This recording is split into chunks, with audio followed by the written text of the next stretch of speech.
بسم الله الرحمن الرحيم. ياسين والقرآن الحكيم إنك لمن المرسلين على صراط مستقيم تنزيل العزيز الرحيم لتنذر قوما ما أنذر آباؤهم فهم غافلون لقد حق القول على أكثرهم فهم لا يؤمنون إنا جعلنا في أعناقهم أغلالا فهي إلى الأذقان فهم مقمحون وجعلنا من بين أيديهم سدا ومن خلفهم سدا فأغشيناهم فهم لا يبصرون وسواء عليهم أأنذرتهم أم لم تنذرهم لا يؤمنون إنما تنذر من اتبع الذكر وخشي الرحمن بالغيب فبشره بمغفرة وأجر كريم إنا نحن نحيي الموتى ونكتب ما قدموا وآثارهم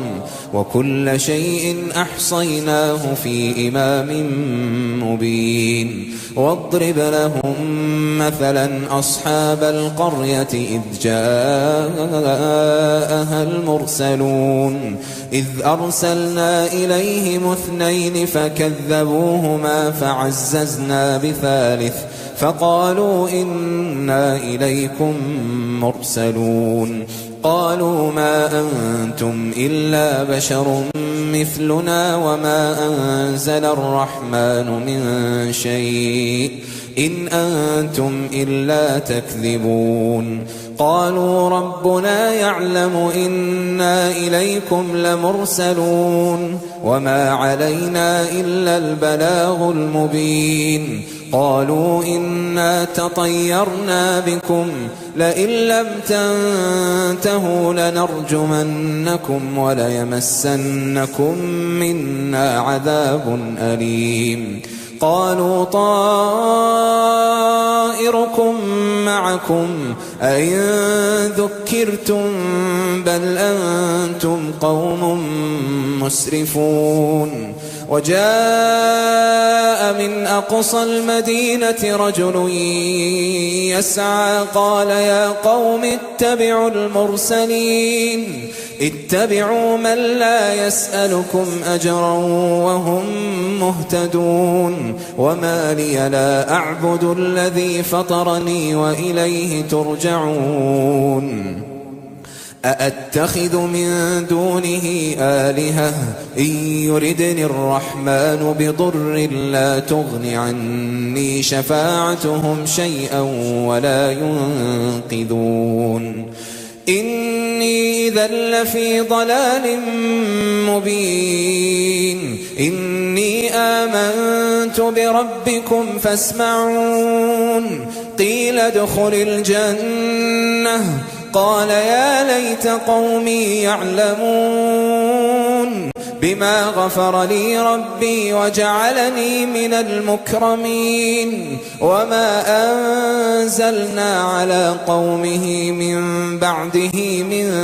جند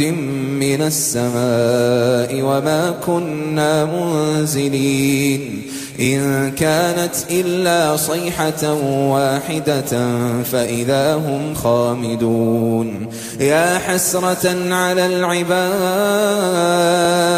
ما يأتيهم من رسول إلا كانوا به يستهزئون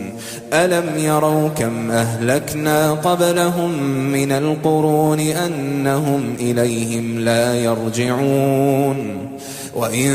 كل لما جميع لدينا محضرون وآية لهم الأرض الميتة أحييناها وأخرجنا منها حبا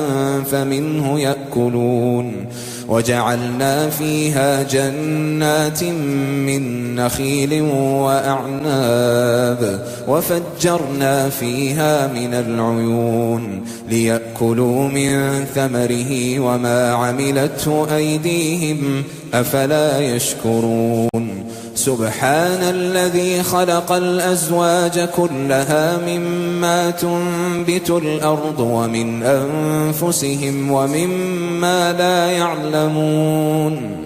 وآية لهم الليل نسلخ منه النهار فإذا هم مظلمون والشمس تجري لمستقر لها ذلك تقدير العزيز العليم والقمر قدرناه منازل حتى عاد كالعرجون القديم لا الشمس ينبغي لها أن تدرك القمر ولا الليل سابق النهار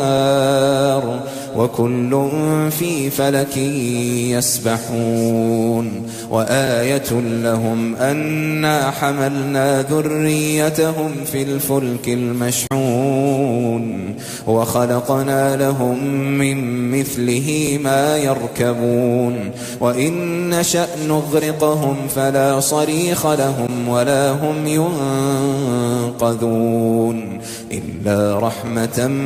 منا ومتاعا إلى حين وإذا قيل لهم اتقوا ما بين أيديكم وما خلفكم لعلكم ترحمون وما تأتيهم من آية من آيات ربهم إلا كانوا عنها معرضين وإذا قيل لهم أنفقوا مما رزقكم الله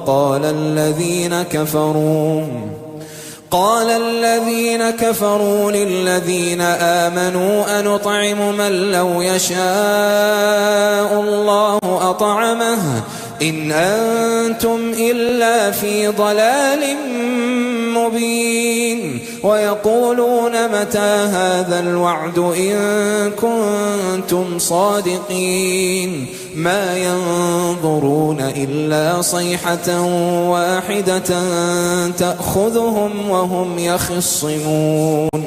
فلا يستطيعون توصية ولا إلى أهلهم يرجعون ونفخ في الصور فإذا هم من الأجداث إلى ربهم ينسلون قالوا يا ويلنا من بعثنا من مرقدنا هذا ما وعد الرحمن وصدق المرسلون إن كانت إلا صيحة واحدة فإذا هم جميع لدينا محضرون فاليوم لا تظلم نفس شيئا ولا تجزون إلا ما كنتم تعملون إن أصحاب الجنة اليوم في شغل فاكهون هم وأزواجهم في ظلال على الأرائك متكئون لهم فيها فاكهة ولهم ما يدعون سلام قولا من رب رحيم وامتازوا اليوم أيها المجرمون ألم أعهد إليكم يا بني آدم ألا تعبدوا الشيطان إنه لكم عدو مبين وأن اعبدوني هذا صراط مستقيم ولقد أضل منكم جبلا كثيرا أفلم تكونوا تعقلون هذه جهنم التي كنتم توعدون اصلوها اليوم بما كنتم تكفرون اليوم نختم على أفواههم وتكلمنا أيديهم وتشهد أرجلهم بما كانوا يكسبون ولو نشاء لطمسنا على أعينهم فاستبقوا الصراط فأنى بما يبصرون ولو نشاء لمسخناهم على مكانتهم فما استطاعوا مضيا ولا يرجعون ومن نعمره ننكسه في الخلق أفلا يعقلون وما علمناه الشعر وما ينبغي له إن هو إلا ذكر وقرآن مبين لينذر من كان حيا ويحق القول على الكافرين أولم يروا أنا خلقنا لهم مما عملت أيدينا أنعاما فهم لها مالكون وذللناها لهم فمنها ركوبهم ومنها يأكلون ولهم فيها منافع ومشارب أفلا يشكرون واتخذوا من دون الله آلهة لعلهم ينصرون لا يستطيعون نصرهم وهم لهم جند محضرون فلا يحزنك قولهم إنا نعلم ما يسرون وما يعلنون أولم ير الإنسان أنا خلقناه من نطفة فإذا هو خصيم مبين وضرب لنا مثلا ونسي خلقه قال من يحيي العظام وهي رميم قل يحييها الذي أنشأها أول مرة وهو بكل خلق عليم الذي جعل لكم من الشجر الأخضر نارا فإذا أنتم منه توقدون أوليس الذي خلق السماوات والأرض بقادر على أن يخلق مثلهم بلى وهو الخلاق العليم إنما أمره إذا أراد شيئا أن يقول له كن فيكون فسبحان الذي بيده ملكوت كل شيء وإليه ترجعون بسم الله الرحمن الرحيم الرحمن علم القرآن خلق الإنسان علمه البيان الشمس والقمر بحسبان والنجم والشجر يسجدان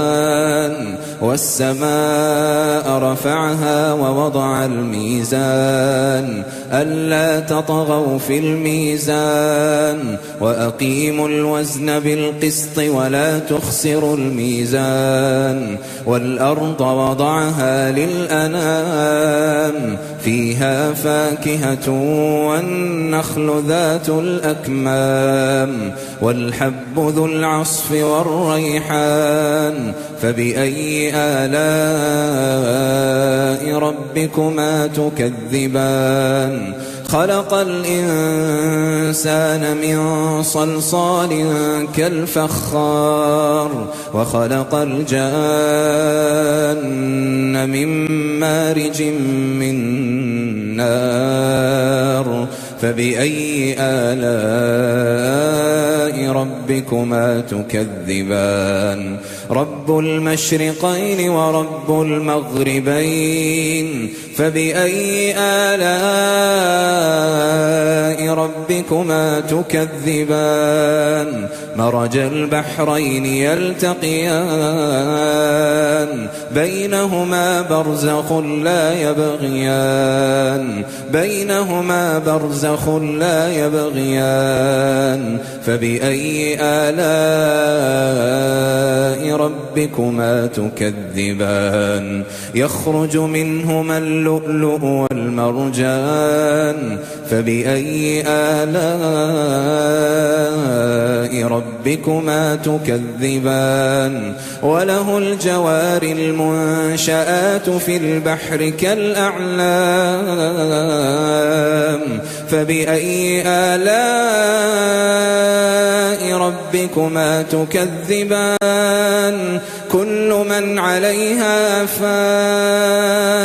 كل من عليها فان ويبقى وجه ربك ذو الجلال والإكرام فبأي آلاء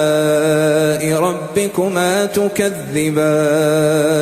يسأله من في السماوات والأرض كل يوم هو في شأن فبأي آلاء ربكما تكذبان سنفرغ لكم أيها الثقلان فبأي آلاء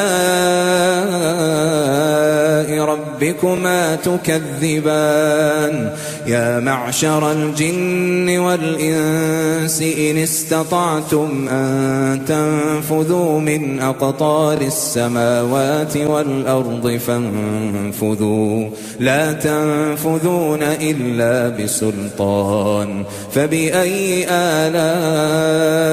ربكما تكذبان يرسل عليكما شواظ من نار ونحاس فلا تنتصران فبأي آلاء ربكما تكذبان فإذا انشقت السماء فكانت وردة كالدهان فبأي آلاء ربكما تكذبان فيومئذ لا يسأل عن ذنبه إنس ولا جان فبأي آلاء ربكما تكذبان يعرف المجرمون بسيماهم فيؤخذ بالنواصي والأقدام فبأي آلاء ربكما تكذبان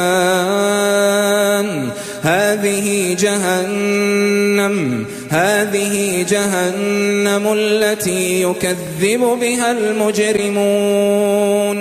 يطوفون بينها وبين حميم آن فبأي آلاء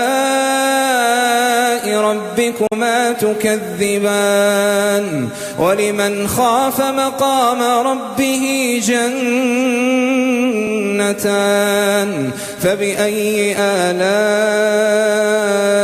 ربكما تكذبان ذواتا أفنان فبأي آلاء ربكما تكذبان فيهما عينان تجريان فبأي آلاء ربكما تكذبان فيهما من كل فاكهة زوجان فبأي آلاء ربكما تكذبان متكئين على فرش بطائنها من استبرق وجنى الجنتين دان فبأي آلاء ربكما تكذبان فيهن قاصرات الطرف لم يطمثهن إنس قبلهم ولا جان فبأي آلاء ربكما ربكما تكذبان كأنهن الياقوت والمرجان فبأي آلاء ربكما تكذبان هل جزاء الإحسان إلا الإحسان فبأي آلاء ربكما تكذبان ومن دونهما جنتان فبأي آلاء ربكما تكذبان مدهامتان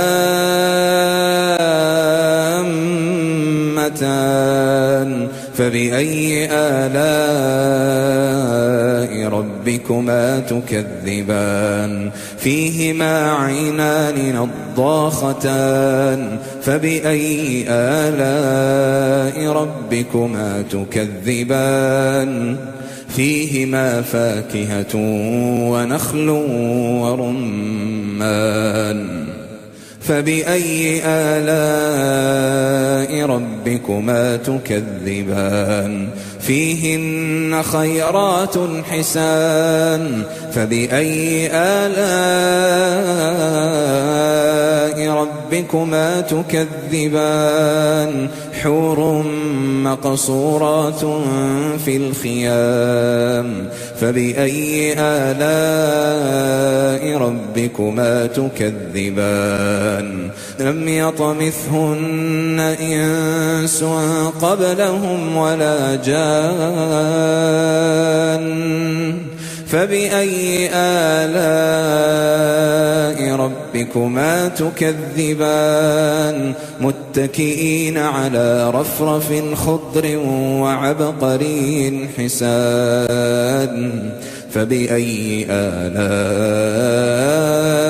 ربكما تكذبان تبارك اسم ربك ذي الجلال والإكرام بسم الله الرحمن الرحيم إذا وقعت الواقعة ليس لوقعتها كاذبة خافضة رافعة إذا رجت الأرض رجا وبست الجبال بسا فكانت هباء منبثا وكنتم أزواجا ثلاثة فأصحاب الميمنة ما أصحاب الميمنة وأصحاب المشأمة ما أصحاب المشأمة والسابقون السابقون أولئك المقربون في جنات النعيم ثلة من الأولين وقليل من الآخرين على سرر موضونة متكئين عليها متقابلين يطوف عليهم ولدان مخلدون بأكواب وأباريق وكأس من معين لا يصدعون عنها ولا ينزفون وفاكهة مما يتخيرون ولحم طير مما يشتهون وحور عين كأمثال اللؤلؤ المكنون جزاء بما كانوا يعملون لا يسمعون فيها لغوا ولا تأثيما إلا قيلا سلاما سلاما وأصحاب اليمين ما أصحاب اليمين في سدر مخضود وطلح منضود وظل ممدود وماء مسكوب وفاكهة كثيرة لا مقطوعة ولا ممنوعة وفرش مرفوعة إنا أنشأناهن إنشاء فجعلناهن أبكارا عربا أترابا لأصحاب اليمين ثلة من الأولين وثلة من الآخرين وأصحاب الشمال ما أصحاب الشمال في سموم وحميم وظل من يحموم لا بارد ولا كريم إنهم كانوا قبل ذلك مترفين وكانوا يصرون على الحنث العظيم وكانوا يقولون أئذا متنا وكنا ترابا وعظاما أئنا لمبعوثون أو آباؤنا الأولون قل إن الأولين والآخرين لمجموعون إلى ميقات يوم معلوم ثم إنكم أيها الضالون المكذبون لآكلون من شجر من زقوم فمالئون منها البطون فشاربون عليه من الحميم فشاربون شرب الهيم هذا نزلهم يوم الدين نحن خلقناكم فلولا تصدقون أفرأيتم ما تمنون أأنتم تخلقونه أم نحن الخالقون نحن قدرنا بينكم الموت وما نحن بمسبوقين على أن نبدل أمثالكم وننشئكم فيما لا تعلمون ولقد علمتم النشأة الأولى فلولا تذكرون أفرأيتم ما تحرثون أأنتم تزرعونه أم نحن الزارعون لو نشاء لجعلناه حطاما فظلتم تفكهون إنا لمغرمون بل نحن محرومون أفرأيتم الماء الذي تشربون أأنتم أنزلتموه من المزن أم نحن المنزلون لو نشاء جعلناه أجاجا فلولا تشكرون أفرأيتم النار التي تورون أأنتم أنشأتم شجرتها أم نحن المنشئون نحن جعلناها تذكرة ومتاعا للمقوين فسبح باسم ربك العظيم فلا أقسم بمواقع النجوم وإنه لقسم لو تعلمون عظيم إنه لقرآن كريم في كتاب مكنون لا يمسه إلا المطهرون تنزيل من رب العالمين أفبهذا الحديث أنتم مدهنون وتجعلون رزقكم أنكم تكذبون فلولا إذا بلغت الحلقوم وأنتم حينئذ تنظرون ونحن أقرب إليه منكم ولكن لا تبصرون فلولا إن كنتم غير مدينين ترجعونها إن كنتم صادقين. فأما إن كان من المقربين فروح وريحان وجنة نعيم. وأما إن كان من أصحاب اليمين فسلام لك من أصحاب اليمين. وأما إن كان من المكذبين الضالين فنزل من حميم وتصلية جحيم. إن هذا لهو حق اليقين. فسبح باسم ربك العظيم. بسم الله الرحمن الرحيم. تبارك الذي بيده الملك وهو على كل شيء قدير. الذي خلق الموت والحياة ليبلوكم أيكم أحسن عملا وهو العزيز الغفور. الذي خلق 7 سماوات طباقا ما ترى في خلق الرحمن من تفاوت فارجع البصر هل ترى من فطور.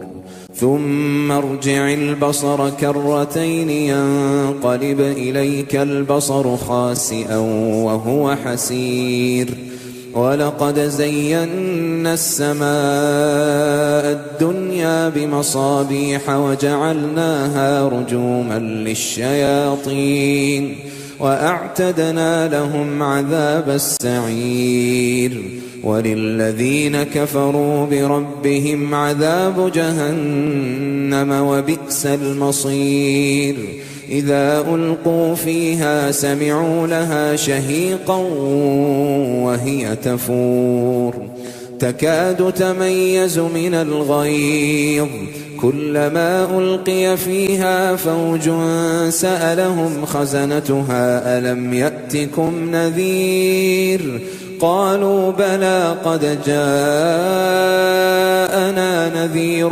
فكذبنا وقلنا ما نزل الله من شيء إن أنتم إلا في ضلال كبير. وقالوا لو كنا نسمع أو نعقل ما كنا في أصحاب السعير. فاعترفوا بذنبهم فسحقا لأصحاب السعير. إن الذين يخشون ربهم بالغيب لهم مغفرة وأجر كبير. وأسروا قولكم أو اجهروا به إنه عليم بذات الصدور. ألا يعلم من خلق وهو اللطيف الخبير. هو الذي جعل لكم الأرض ذلولا فامشوا في مناكبها وكلوا من رزقه وإليه النشور. أأمنتم من في السماء أن يخسف بكم الأرض فإذا هي تمور أم أمنتم من في السماء أن يرسل عليكم حاصبا فستعلمون كيف نذير. ولقد كذب الذين من قبلهم فكيف كان نكير. أولم يروا إلى الطير فوقهم صافات ويقبضن ما يمسكهن إلا الرحمن إنه بكل شيء بصير. أمن هذا الذي هو جند لكم ينصركم من دون الرحمن إن الكافرون إلا في غرور. أمن هذا الذي يرزقكم إن أمسك رزقه بل لجوا في عتو ونفور. النفور أفمن يمشي مكبا على وجهه أهدى أمن يمشي سويا على صراط مستقيم قل هو الذي أنشأكم وجعل لكم السمع والأبصار والأفئدة قليلا ما تشكرون قل هو الذي ذرأكم في الأرض وإليه تحشرون ويقولون متى هذا الوعد إن كنتم صادقين قل إنما العلم عند الله وإنما أنا نذير مبين فلما رأوه زلفة سيئت وجوه الذين كفروا وقيل هذا الذي كنتم به تدعون قل أرأيتم إن أهلكني الله ومن معي أو رحمنا فمن يجير الكافرين من عذاب أليم قل هو الرحمن آمنا به وعليه توكلنا فستعلمون من هو في ضلال مبين قل أرأيتم إن أصبح ماؤكم غورا فمن يأتيكم بماء